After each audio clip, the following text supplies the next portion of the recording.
Welcome back, everybody, to the new episode in the series of emotional ill health. Last episode, we defined what is stress. Today, let us see whether this very malign word stress is it helpful to us or harmful? Yeah? What do you think? Minor stresses are helpful because it helps you to perform better. Yes. Any idea what this is called? No. That is called eustress. Eustress. So eustress are that little amount of stress which helps us in improving our performance. Like say, if the student did not have exams, are they going to study? No, they will not study. Correct. So that stress of exam is helpful. Or take the car industry.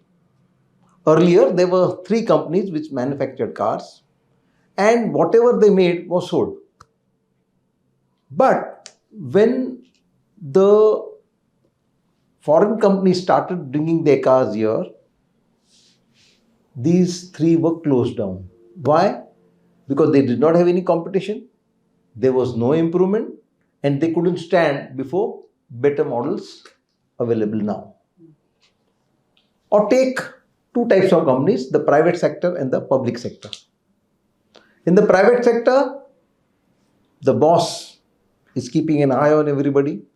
All the employees are doing their job. The customers are taken care of. Their profit graph goes up. In the public sector, the boss himself is absent. The employees are chit-chatting among themselves. Nobody is taking care of the customers. Their profit graph goes down. So, this stress, which helps us to stimulate us so that our performance improves, is helpful. Is it harmful? Yes. Yes? Everybody agrees? Yes. Yes. I disagree. Because what causes harm to us is not the stress, but the distress. So now, what is distress? We saw stress, we saw eustress, and now this is a new term, distress. So what is distress? Distress is our emotional reactions to the stress. So stress is something that we receive from the environment. Distress is our emotional reaction to it. Our anger, our irritation, our sadness, our anxiety, etc. And what causes harm to us is not the stress, but the distress. Like say, a student fails an exam. That is stress. Because of that, he becomes sad. That is distress. Or somebody abuses you. That's a stress. Because of that, you get angry. That is distress. Understood the difference between stress and distress? Yes. Stress is that something happens to us. Distress is our reaction to us. So getting depressed like this, I just want to know. Getting depressed is also distress. Of course, it's a distress. Cause and effect. Correct. So now, let us take those examples which you gave to define stress at the outset and see whether they are stress, distress, or something else. So, do you remember those statements? Yeah. I said that something which doesn't happen my way, that's called stress. True. So now, if you had said something that doesn't happen suited to my nature, I would call it stress. But when you say something doesn't happen my way, the way I want it, then that is distress. Understood the difference? Yeah. What is the second sentence? Stress is a tension. So tension is stress or distress? Distress. Tension is now a feeling. Distress. Is distress. Yeah. Yeah. I think I said something about expectations. Like Huh. when you don't meet your expectations, you have certain expectations and hopes that. True. So, So now is it stress, distress, or something else? distress, It's the cause of distress. cause of distress. Because you kept that expectation and the expectation was not fulfilled, it led to distress. Employees doesn't work according to your expectations or according to your targets. Correct. So what is it? When the employees do not do their job which they are supposed to, that is stress for you. Yes. But because of their not doing the job, your expectations, your targets are not met. Then what is the result? Distress. Distress. So expectations not being fulfilled is the cause of distress. Distress. Yeah. I said fear of losing a person. Like my mother is suffering for quite some time now. Like I'm always, all of us, like, the whole family is under stress. Ki. Huh. Fear of like losing a person. Correct. So the illness in the mother is the stress. Yes, stress. Because of the illness, you are afraid to lose her. So the fear itself is Distress. Distress. Yes, right. correct. Right, got it. Constantly hammering of the parents to achieve their expectations, achieving your goals, to fulfill your dreams. It can be stress. True. So here there is a constant hammering by the parents. That is a stress for you. Correct.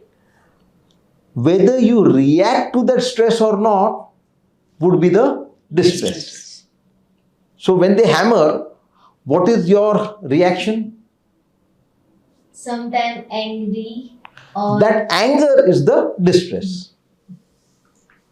So do you see the difference between stress and distress? Yes. Reactions are distress. Distress. Reaction, our emotional reaction. Whenever to we the react stress. to some stress, Correct. that is distress. True. We cannot prevent the stress from happening, but we can prevent the distress from occurring. Because the harm that is caused to us is not by the stress, but by the distress. Distress. Yeah. Yeah. Sir, you said that the stress, like in her case, constant hammering by the parents is stress. Somewhere you also mentioned about, okay, that's the cause of distress. So what is the difference between cause of distress and stress? True. Isn't stress is the only cause of distress? So there are two causes. The stress is the external cause. Your expectation that the situation should be different from it is the cause of your distress. The internal cause of your distress. So we all have mostly distresses. And we are not able to differentiate between stress and distress. So what we try to do, we are trying to get rid of the stress, which we already saw is not possible. No, inevitable. It's inevitable. What is possible for us is to get rid of the distress. So getting rid of distress means initially you have to accept the situation as it is, and then changing your outlook to it by changing your beliefs, your expectations, your wants, your wish, etc. Usually what we want to change the situation to match with our expectations. In this, we have already seen that we cannot change the situation. So what we do, we change our attitude to it so that we don't get distress, so that we don't have to suffer from the effects of that distress. So now we saw the difference between stressful receipt and the emotional reaction. We usually respond to the situation on the basis of our emotional reactions. So our behavior is based on our emotions. Now, because we are in a disturbed state of mind, the responses are going to be inappropriate to the situation. Either we overdo, or we underdo, or we do nothing at all. We are frozen into inaction. Let us take some examples to illustrate the three. The student fails in exam, that is stress. He becomes sad, that is distress. And therefore he stops studying. He becomes a dropout. That is the response. Response of non-doing. Somebody's business is not running well, that is the stress. Because of that he becomes sad, that is the distress. And because of that he closes the business. Non-doing. Or the child is sick, that is the stress for the mother. She is so sad, so upset that she doesn't even think of ringing up the doctor and calling him for a visit. She is frozen into inaction. Take some other examples. The exams are fast approaching. That is the stress. Because of that, the student gets anxious. And in that anxiety, he is not able to concentrate in his studies. So that was stress, distress, and the response based on the distress. This was an example of underdoing. Or the boss fires the subordinate. Because of that firing, which is the stress, the subordinate gets anxious. And in that anxiety, he makes more mistakes. So, again, underdoing. Or let's take some other examples.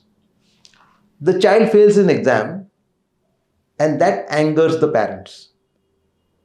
The failure of the child in exams is the stress. The anger in the parents is the distress. And therefore they admonish the child or even beat the child. That's their response. Overdoing. I'll give an example of that overdoing. A few years back, there was an article in the newspaper that a mother was so angry that her child was not performing well that she knifed him. My God. It can go to that extent.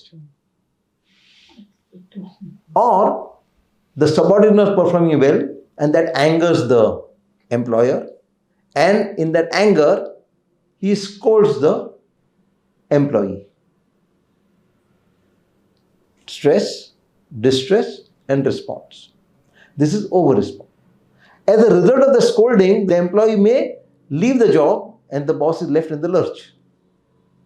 Or the husband comes home late from the office, that angers the wife, and in that anger, instead of serving dinner, serves a lecture. So, as a result of our disturbance, our responses to the situation are inappropriate. If we could maintain our cool in those provoking situations as well, we would be able to respond appropriately to the situation. So the first harm that distress causes to us is our responses become inappropriate. Many a times, in the heat of the moment, when we are angry or anxious, we may say something or do something for which we repent later on. Where was the wisdom when it was occurring? That time you were so upset that it didn't strike you. Now, if you don't get upset, then you are able to give an appropriate response. What is the other problem that distress can cause? When you are upset and you express that upset to others because you find them wrong, are they going to welcome? No. They are going to be upset and they will give a rejoinder which is going to further upset you, and then they may say something or do something for which disturbs you again. So the vicious cycle goes on. Let's take some examples. This is a very common occurrence, a day-to-day occurrence in the local trains of Mumbai. In that maddening crowd, one commuter's leg comes on somebody else's leg, and that angers the second commuter. And in that anger, he may abuse the first one. Now the first commuter gets angry and he returns the compliments. And in a few moments, two total strangers have come to fight. Or take another example. The husband brings tickets for the movie show, whereas the wife wanted to go to the beach. So that angers her. In that anger, she says something, which again now angers the husband, and he says something, and in a few moments, That's an argument.